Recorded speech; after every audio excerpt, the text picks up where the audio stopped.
So hello everyone, welcome to the channel. So आज हम discuss करेंगे टेक्निकल एनालिसिस का बहुत ही important tool, moving average. So basically हम देखेंगे what is moving average. Moving average किसे बोलते हैं? सो मूविंग एवरेज बेसिकली एक टेक्निकल इंडिकेटर है जो कि प्राइस को फॉलो करता है और इसे कैलकुलेशन और इसे हम ट्रेंड डायरेक्शन के लिए भी यूज़ करते हैं कि जिस तरफ मूविंग एवरेज जाएगा हम पता कर सकते हैं कि जो मार्केट का डायरेक्शन किधर है।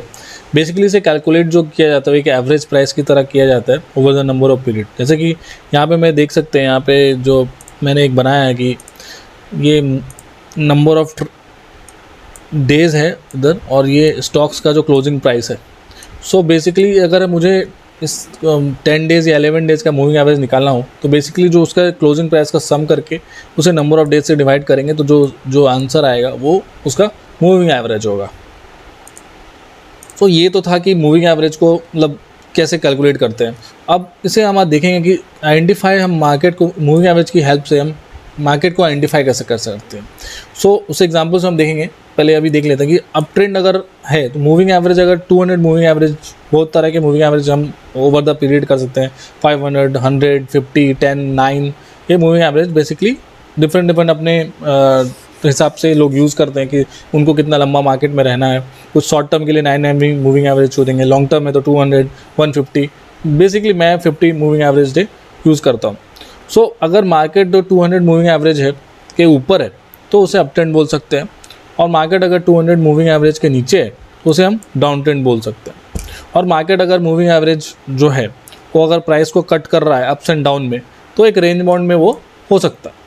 चलिए एग्जांपल से समझ लेते हैं।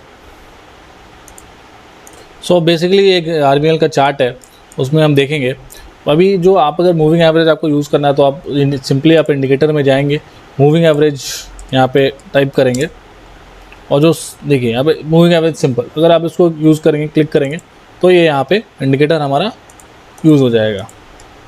तो देख सकते हैं ऑलरेडी मैंने यहाँ पे लगा रखा है, तो मुझे अभी यहाँ पे रिमूव करने की ज़रूरत पड़ेगी। सो देखिए 50, 200, 9 मूविंग एवरेज ये तीनों हमारे चार्ट पे यहाँ पे लगा हो, तो उसे हम यूज़ करके डिफरेंट टाइम फ्रेम में यूज़ करके हम देखेंगे और समझेंगे। सो फिलहाल मैं अभी जो है 200 मूविंग एवरेज यूज़ कर रहा हूँ। सो जैसे मैंने ही बताया था कि अगर मार्केट 200 मूविंग एवरेज के ऊपर है तो मार्केट अप ट्रेंड में। सो देख सकते हैं यहाँ पे ये मूविंग एवरेज का हमारा यहाँ है और जो मार्केट का प्राइस है ये अभी ऊपर है, तो सिंपली यहाँ पे देख सकते हैं ये कम्प्लीटली अप ट्रेंड में। ओके, उसी तरह से मार्केट अगर यहाँ पे मूविंग एवरेज को कट करेगा तो एक रेंज बाउंड में चला, देखिए मार्केट यहाँ पे तो कम्प्लीटली एक रेंज बाउंड में ऊपर भी जा रहा है, नीचे भी आ रहा है, फिर से ऊपर नीचे हो रहा है। ओके, सो ये रेंज बाउंड बोल सकते हैं। और यहाँ पे अब जैसे मैंने बताया था अगर मार्केट जो 200 मूविंग एवरेज के नीचे जाएगा तो हम उसे डाउन ट्रेंड बोलेंगे, देख सकते हैं।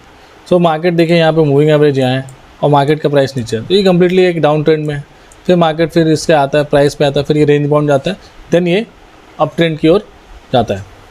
सो यहाँ पे हम निफ्टी का चार्ट भी देख लेते हैं। देख सकते हैं ये मूविंग एवरेज जो है यहाँ पे जो क्लोजिंग प्राइस है स्टॉक का जो प्राइस है वो उसके मूविंग एवरेज के ऊपर है, सो ये अप ट्रेंड है कम्प्लीटली। ओके, फिर देखिए यहाँ पे जो प्राइस है यहाँ पे कट किया, जो मूविंग एवरेज ने प्राइस को कट किया तो ये एक रेंज बाउंड में आ गया। देन फिर से मूविंग एवरेज जो है यहाँ पे ऊपर की ओर यहाँ पे चला गया, देख सकते हैं यहाँ पे मार्केट जो ऊपर गया तो ये एक अप ट्रेंड में हो गया।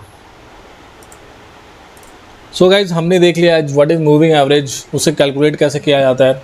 हमने चार्ट में भी समझ लिया कि अगर मूविंग एवरेज को हम मार्केट के हिसाब से आइडेंटिफाई कैसे कर सकते हैं with the help of moving average. Up trend कैसे आइडेंटिफाई होगा, डाउन ट्रेंड कैसे होगा, रेंज बाउंड भी कैसे होगा। सो इसमें ये एक चीज़ और है कि जो ट्रेंडिंग मार्केट में है जो मूविंग एवरेज है एक सपोर्ट और रेजिस्टेंस की तरह काम करता है, उसको भी हम देख लेते हैं। सो देख सकते हैं यहाँ पे मार्केट जो मूविंग एवरेज का यहाँ पे सपोर्ट लिया और मार्केट फिर ऊपर की तरफ गया, फिर से मार्केट ने यहाँ पे सपोर्ट लिया और मार्केट ऊपर की तरफ गया। और रेजिस्टेंस की भी देख सकते हैं, अगर मार्केट इसको कट करता है तो मार्केट फिर नीचे की ओर जाता है। ओके, यहाँ पे भी देखते हैं सपोर्ट लिया और मार्केट जो है फिर ऊपर की तरफ गया।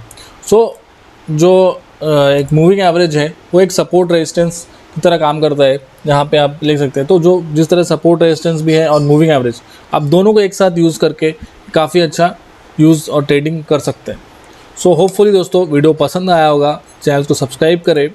मैं टेक्निकल एनालिसिस के लिए ऐसे और वीडियो एपिसोड लाता रहूँगा। Hopefully, thank you.